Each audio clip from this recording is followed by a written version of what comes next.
尊敬的面粉们好，今天你们赚钱了吗？各位，想必你们也都看到了面具人最近力捧的2位台湾美女主播了吧？不知道你们喜欢不喜欢呢？喜欢的请留言打1，不喜欢的请留言打2啊。由于面具人的身体原因，导致了我不能像原来一样的高强度的给大家天天播视频了，所以呢，我想培养一些新人，让我没有播节目的时候，我不在的时候，也能够天天的给大家带来节目，不至于你们想要看面具人的频道的时候没东西看。所以呢，这2位美女主播可以尽量的保证天天都能给大家带来政治经济类的资讯。同时呢，面具人我也想通过这种方式为台湾的年轻人，包括海外的华人他们的就业提供一些帮助。目前2位新人还刚起步，希望大家对2位美女多多指点，多多包涵，多多支持。好，来讲咱们今天节目的主题那就是比特币的接下来的走势，以及 NFT 和加密货币的本质性的问题这个内容比较深度，是直接关乎于你们以后投资方向能否赚钱，能否投对、投正确的项目的关键点。那面具人，我想问大家一个问题那就是谁能够决定加密货币的价值？好，你们记住这个问题，因为你们只有看懂了这一点，你才能够赚到钱。今天我们就来讲这些OK， 节目开始之前呢，各位请检查一下你们是否打开了屏幕下方的点赞、订阅、小铃铛，否则呢，不能够及时的收到面具人的每期的财经讯息以及政治风险预警，这些都是很重要的讯息能够决定你的人生以及财富的重要讯息。如果你看不到而导致了错失了一些机会，你可不能怪我那顺便把今天的这个节目转发分享到3个平台以上，截图发送到我的邮箱，就可以参与抽取这个月的 NFT 大奖了。中奖人数依然是10名这些都是真金白银的钱可以交易的。大家给我发邮件的时候，顺便附上自己的狐狸钱包地址然后我会把获奖的观众的地址直接公布在我的油管社区，或者是 Twitter， 还有我的油管群里面好，来讲正题，我们来看比特币接下来的走势到底乐观不乐观？需要看一下它近期的走势。大家来看这张图，各位看到了吧？这几天比特币是横盘略跌的走势，那这种走势也让很多人非常的惊恐，大家可能都会觉得比特币要扛不住了。你看，横横跌跌，横横跌跌，万一再跌着跌着，横着横着，忽然给你来一个向下大插针猛跌，可咋办呀？OK， 这种情况会不会发生我们来分析一下。大家仔细看这张图我们从38000的比特币开始看，黄线12的部分也是横盘略跌的走这么几天。你看1的部分横着横着跌着跌着，横着横着跌着跌着，忽然呢就止跌了，哗的一下就涨上来了。同样2的这个部分也是一样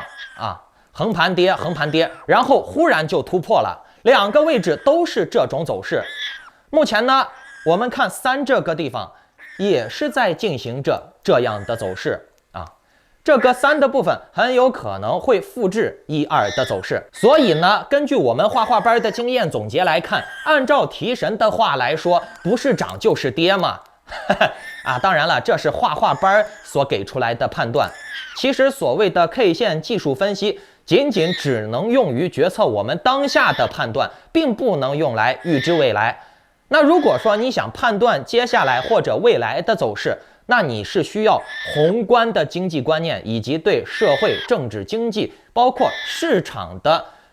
发展呀、市场的运作有相当程度的了解，你才能够进行一定程度上的预判。好了，不开玩笑了，不说画画班的事儿了那比特币接下来的走势，按照面具人的观点来看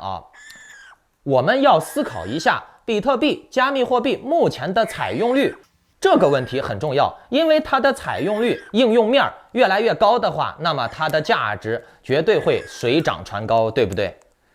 然后我们还要思考一个问题，那就是加密货币市场它现在的入场人数是否越来越多，整体的市场是否是处于扩大化的状态。刚才面具人我说的这3点问题，我想各位得到的答案应该都是积极的吧？市场越来越大，入场人数越来越多，包括比特币的应用面采用率也越来越高，对吧？所以说呢，我们从这一点来看，比特币呀、以太坊呀，包括加密货币。所以说呢，我们从这一点来看，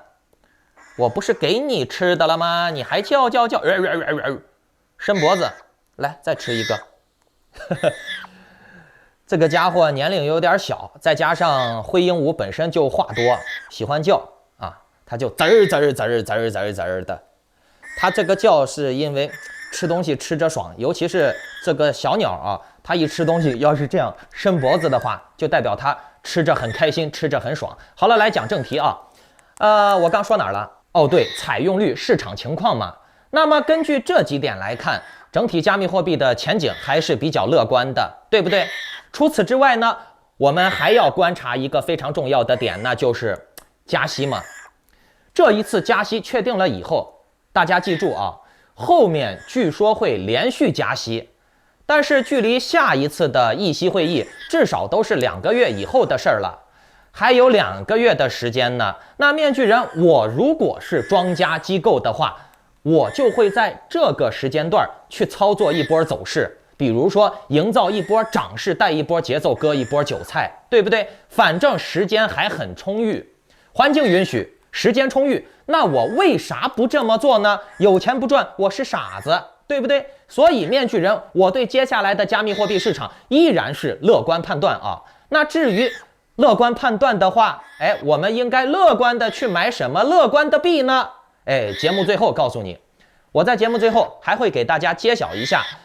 一个今年的黑马链币，潜力非常大的链币。那具体是什么币呢？你们看到节目最后我再告诉你。好，来讲今天的第2个话题，也是咱们今天的深度内容，最重点的内容啊，决定你们投资的方向以及能否赚钱的关键点，那就是 NFT 的价值在哪里？币的价值在哪里？加密货币的价值在哪里？这些价值究竟是由谁来决定的？如果说一个项目你能够决定它有大的价值，那你就能赚钱嘛，对吧？但是谁来决定，这很重要。面具人想问大家一个问题啊，无聊猴大家都知道吧，已经可以算是数1数2的 NFT 了，价值也很高。同样的 Axie 大家也都知道吧，这2个问题很好回答，对不对？Axie 曾经短期内爆发出了比无聊猴还要强大的能量，当时是风光无限呀。但是呢 Axie 和无聊猴相比之下，无聊猴活到了今天依然价值连城，自己发的粉丝币那个 Ape 币也是相对成功的，就连美国的时代杂志也宣布了可以用它的 Ape 猴币支付。为什么？各位想象一下，为什么无聊猴能牛逼到今天？因为无聊猴背后的商业团队、商业逻辑非常的强，他们还搞了个什么富豪俱乐部、游艇俱乐部，在这个俱乐部里面有着社会各界的精英。说白了，如果你是做国际生意、海外生意的，包括想要认识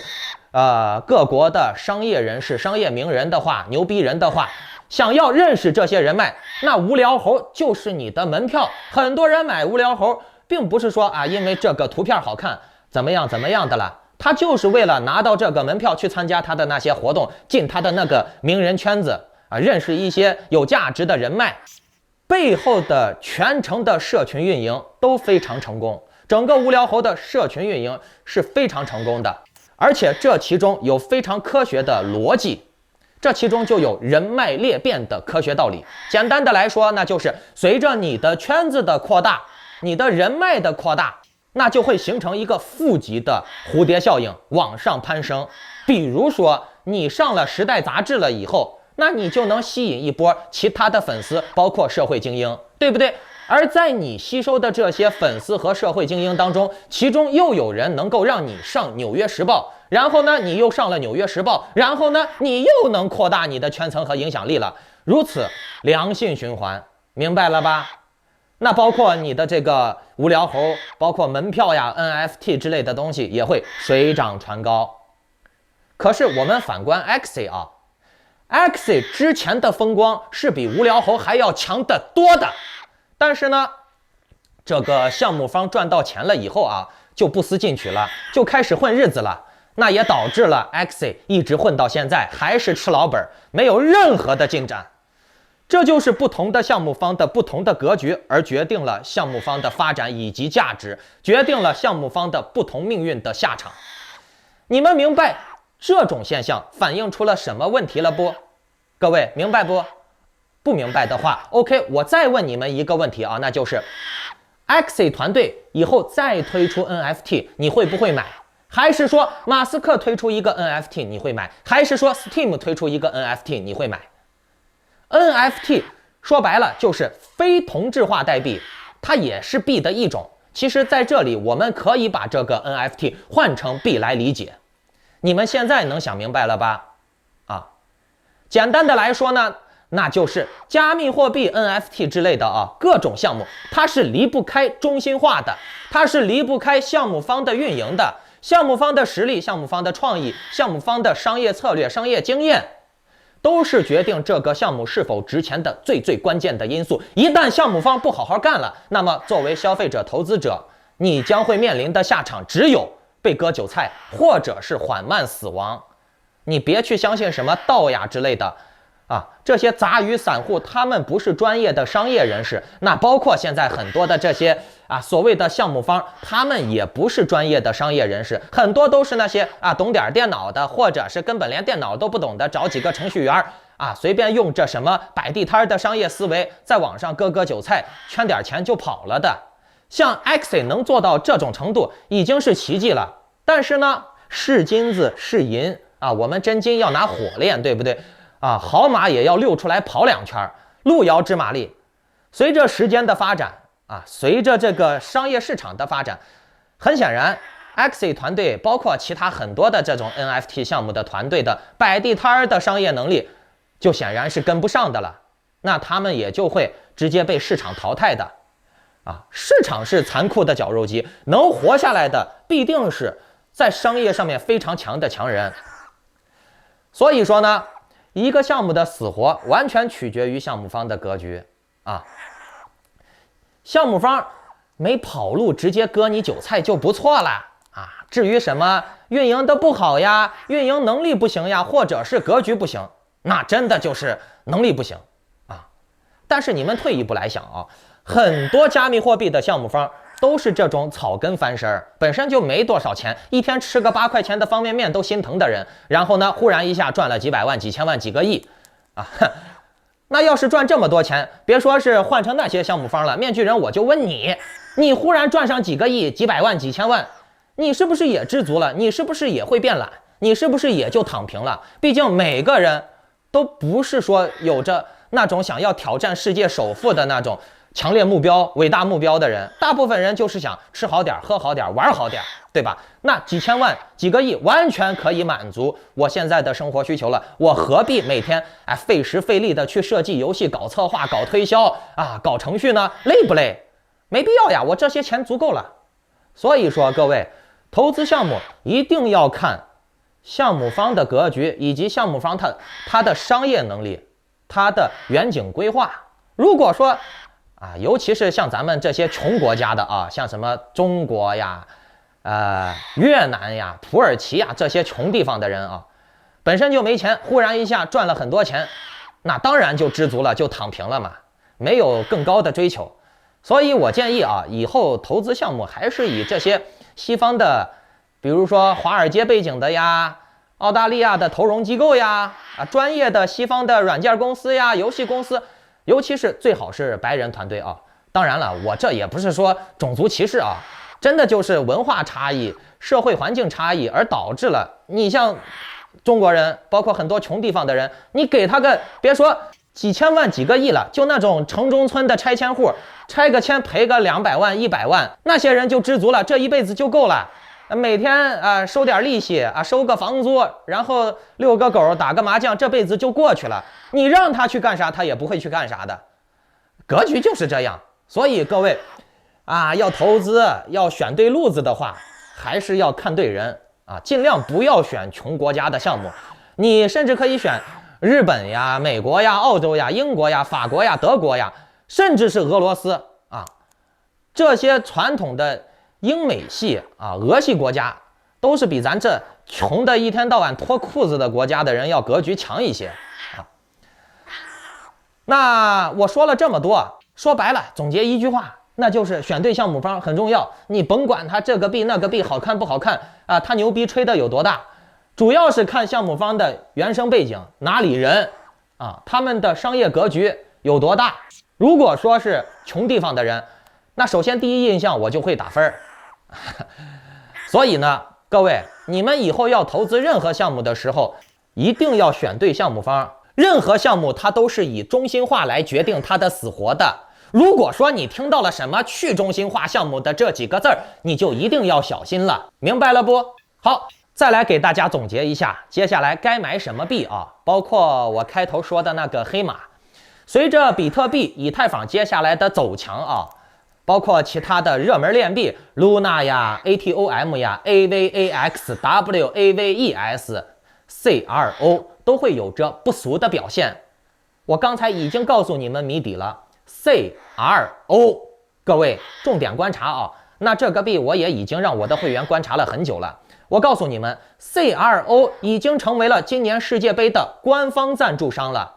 这是很牛逼的啊！世界杯好像是年底差不多就开始了，那世界杯的关注度是非常高的，广告效应是非常强的，而且你们也都知道，很多的财团呀、赌狗呀、机构呀，也都喜欢炒作世界杯。那 CRO 成为了世界杯的赞助商的话，那这中间的炒作点就会非常多了。所以呢，各位，这个币可以重点观察一下。那至于其他的链币 Luna、AVAX、WAVES 这些币的更及时的操作点位，包括你们想要参加我月底推出的今年的新概念的项目，继续的领跑shit， 尿了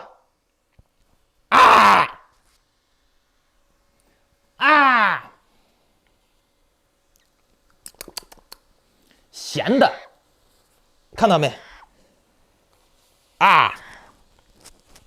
我刚说到哪儿了？